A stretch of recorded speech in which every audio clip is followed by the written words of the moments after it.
এদিন চলে গেছিলাম আমার এক স্টুডেন্টের বার্থডে পার্টিতে।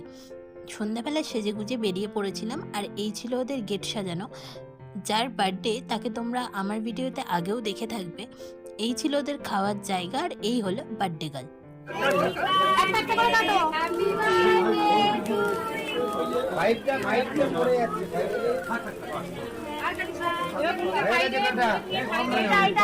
আর এই দেখো, নিজের বার্থডেতে নিজেই ফার্স্টে কেক খাওয়া শুরু করে দিয়েছে। এটা আমার বেশ ভালোই লেগেছে। তারপরে এই মাথার মধ্যে এগুলো ছিল, এগুলো ফোন দেখে দেখে একটু পরিষ্কার করে নিচ্ছিলাম। তারপর শুরু হলো ছবি তোলা। নানা রকম পোজ দিয়ে ছবি তুলতেও এমনিই ভালোবাসে। আমিও এই ফাঁকে একটু ছবি তুলে নিলাম। তারপর ওরা বান্ধবীরা মিলে নাচা শুরু করলো।